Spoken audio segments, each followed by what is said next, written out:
Hi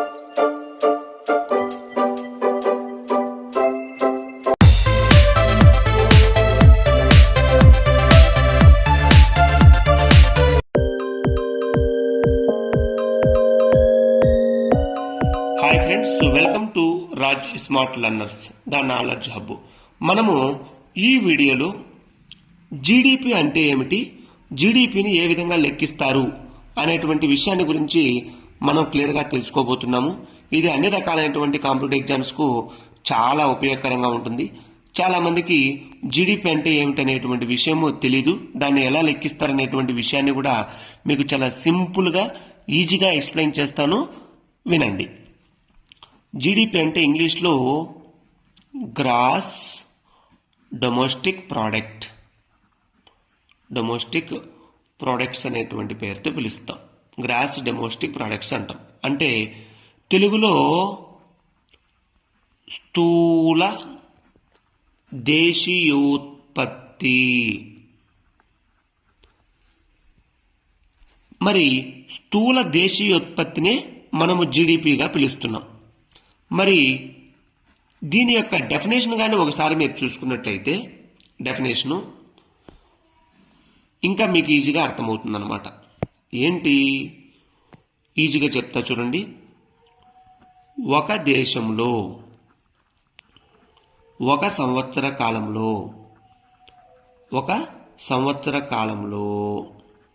ఉత్పత్తి అయిన మొత్తం వస్తువులు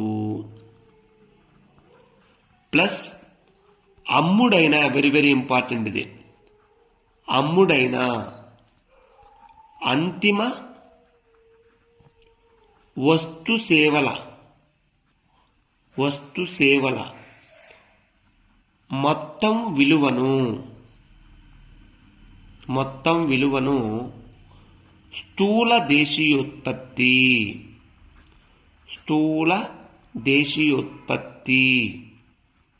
అని అంటారు. దీన్నే మనము సింపుల్గా జీడిపి అంటున్నాం అన్నమాట. అంటే ఒక దేశంలో, మామూలుగా మనం ఇండియాని తీసుకున్నాం, ఉదాహరణకు ఇది ఇండియా అనుకుందాం. సో ఈ ఇండియాలో ఉత్పత్తి అయినటువంటి మొత్తం వస్తువులు ఏవైతే ఉన్నాయో అవన్నీ కూడా ఆ సంవత్సర కాలంలో వితిన్ బౌండరీస్ లోపలనే అమ్ముడుపోయి ఉండాలి. ఆ అమ్ముడైనటువంటి మొత్తం వస్తు సేవల విలువను ఏమంటామనంటే స్థూల దేశీయోత్పత్తి అనేటువంటి పేరుతో పిలుస్తాం. సో దీన్ని మీకు ఇంకా ఈజీగా అర్థమయ్యే విధంగా చెప్తాను, ఒక ఎగ్జాంపుల్ ద్వారా చెప్తాను.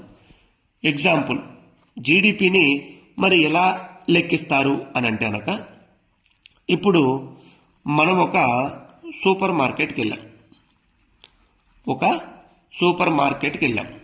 సూపర్ మార్కెట్కి వెళ్ళి అక్కడ మనము ఒక బియ్యం బస్తా కొన్నాం. ఎంత అయింది అంటే 1500 రూపాయలు అయింది. అదేవిధంగా ఒక సోప్ కొన్నాం, అది ఒక 50 రూపాయలు అయింది.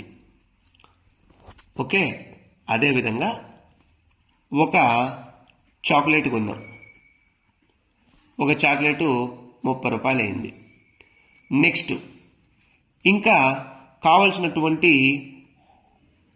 గ్రాసరీస్ కొంచెం కొన్నాం, సో అది కూడా 1000 రూపాయలు అయింది. ఇప్పుడు ఈ మొత్తం యొక్క విలువను చూద్దాం. సో ఇక్కడ 2500, 2580 రూపాయలు, 2580 రూపాయలు.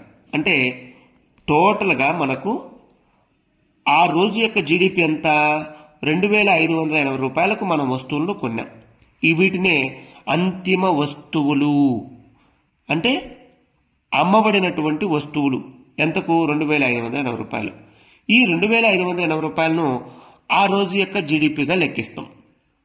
ఇదే ప్రిన్సిపల్ను మనము దేశానికి అప్లై చేస్తే జీడిపి అనేటువంటిది వస్తుంది. మీకు ఇంకొక ఎగ్జాంపుల్ ద్వారా కూడా మీకు చెప్తా. ఉదాహరణకు ఒక కారు. ఒక కారు తయారు చేయడానికి చాలా రకాలైనటువంటి వస్తువులు అవసరం. అందులో సీట్లు ఉంటాయి, సీట్ బెల్ట్ ఉంటుంది, ఓకే. తర్వాత వచ్చి వాటితో పాటు లైట్లు ఉంటాయి, వాటికి కావాల్సినటువంటి చాలా సామాగ్రి ఉంటుంది. మరి ఈ కారు తయారు చేయడానికి ఇవన్నీ కూడా అవసరమే. కానీ కారు లేకుండా ఇవన్నీ ఉపయోగపడతాయా? ఉపయోగపడవు. కాబట్టి వీటిని ఏమంటాము? మాధ్యమిక వస్తువులు. మాధ్యమిక వస్తువులు అంటాం. అయితే ఇప్పుడు సీటు ఎంతో కాస్ట్ ఉండొచ్చు, ఓ 1500 2000 రూపాయలు ఉండొచ్చు. సీట్ బెల్ట్ ఒక 500 రూపాయలు ఉండొచ్చు. ఎగ్జాంపుల్ నేను చెప్పేది. లైట్లు ఒక 5000 రూపాయలు ఉండొచ్చు. మిగతా సామాగ్రి ఒక 25,000 రూపాయల వరకు ఉండొచ్చు. అంటే మినిమం చిన్నవి అన్నమాట. సో పెయింటింగు, సో ఇవంతా కూడా ఒక 5,000 రూపాయలు ఉండొచ్చు అనుకుందాం. మరి వీటన్నిటిని మనం సపరేట్గా లెక్కేస్తామా అంటే ఇవన్నీ కూడా మాధ్యమిక వస్తువులే. ఇవన్నీ కూడా కారు లోపలనే ఉన్నటువంటి వస్తువులు కాబట్టి వీటిని మాధ్యమిక వస్తువులు ఉంటాయి. ఈ మాధ్యమిక వస్తువుల యొక్క విలువను జీడిపిలో పరిగణించరు. బాగా గుర్తుపెట్టుకోండి. మరి ఏం పరిగణిస్తారు? మొత్తం ఇవన్నీ కూడా కారులో ఉంటాయి కాబట్టి మొత్తం కారు యొక్క వాల్యూ 15 లక్షల రూపాయలు అనుకుందాం. 15 లక్షల రూపాయలు అనుకుందాం. సో ఈ 15 లక్షల రూపాయలనే అంతిమ వస్తు సేవలు అంటాం. లేకపోతే అమ్ముడైనటువంటి వస్తువులు ఎంత? ఈ కారు. ఈ 15 లక్షలను ఏమంటాము? ఆ రోజు యొక్క జీడిపిగా భావిస్తాము. సో అర్థమైందనుకుంటా. అంటే మాధ్యమిక వస్తువులు ఏవైతే ఉన్నాయో అవి పరిగణలోకి తీసుకోరు. అమ్ముడైనటువంటి వస్తువులు, ఆ వస్తువులన్నీ కూడా కారులో ఉంటాయి కాబట్టి కారు యొక్క వాల్యూనే ఇక్కడ క్యాల్కులేట్ చేయడం అనేటువంటిది జరుగుతుంది. బాగా గుర్తుపెట్టుకోవాలి. అదేవిధంగా చాలాసార్లు అప్ అండ్ డౌన్స్ అవుతూ ఉంటాయి. ఏంటివి? ఈ జీడిపి అనేటువంటిది ఒక్కోసారి జీడిపి పెరుగుతూ ఉంటుంది, తగ్గుతూ ఉంటుంది. బాగా గుర్తుపెట్టుకోవాలి. ఇక్కడ ఒకవేళ ఇప్పుడు ప్రజెంట్ మన యొక్క జీడిపి 7.5% ఉంది అనుకుందాం. సో ఇది మగరవ పెరగచ్చు, కొంచెం తగ్గచ్చు అనమాట. సో ఇక్కడ బాగా గుర్తుపెట్టుకోవాలి ఏంటంటే జీడిపి అనేటువంటిది ప్రతి సంవత్సరము పెరుగుతుందంటే ఎస్ పెరుగుతుంది. ఎప్పుడు పెరుగుతుంది? బాగా వస్తువులు ఏవైతే మనం ఉత్పత్తి చేస్తున్నామో ఆ వస్తువులన్నీ కూడా అమ్ముడు పోతే అప్పుడు జీడిపి అనేటువంటిది 8%, 8.5, 9% అలా పెరుగుతూ పోతుంది. ఒకవేళ వస్తువులు కానీ అమ్ముడు పోలేకపోయినా అనుకో, అప్పుడు ఏమవుతాయి? జీడిపి యొక్క వాల్యూ అనేటువంటిది తగ్గుతుంది. అప్పుడు కంపెనీలు వస్తువులు ఉత్పత్తి చేయరు, ఉద్యోగాలు రావు, కొత్త ఉత్పత్తులు కూడా రావు. అదే జీడిపి అనేటువంటిది పెరిగిందనుకోండి, ఆటోమేటిక్గా దేశంలో వస్తువులు అనేటువంటివి తయారవుతాయి. దేశంలో ఆ వస్తువులను ఎక్కువగా వినియోగదారులు కొంటారు. అప్పుడు కంపెనీలు ఆ వస్తువులను తయారు చేస్తాయి. సో ఉద్యోగాలు కూడా వస్తాయన్నమాట. అంటే ఇక్కడ జీడిపి అనేటువంటిది ప్రతి దేశానికి కూడా చాలా అవసరము. సో దీనికి మీకు మరొక ఎగ్జాంపుల్ కూడా మీకు సింపుల్గా చెప్తాను. ఏంటంటే ఇప్పుడు ఉదాహరణకు దీన్ని మనం ఏ విధంగా చెప్పచ్చునంటే GDP is equal to C+I+G+ net exports అంటే ఏంటి? ఇక్కడ సి అంటే ఏంది? కన్జంప్షన్. ఐ అంటే ఏంది? ఇక్కడ ఇన్వెస్ట్మెంట్. ఇక్కడ ఏంది? జి అంటే ఏంది? గవర్నమెంట్ స్పెండింగ్, ఎక్స్పెండిచర్ అనుకో.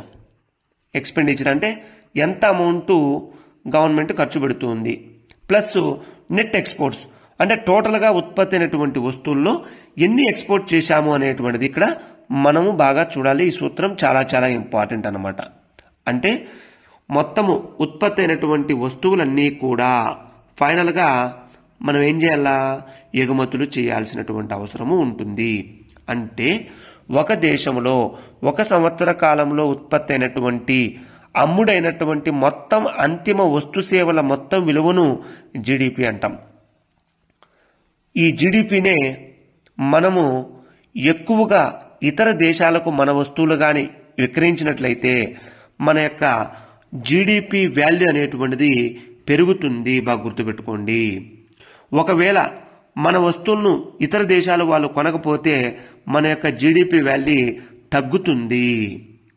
సో అంటే మన వస్తువులను ఇతర దేశాల వాళ్ళు కూడా కొనాలి.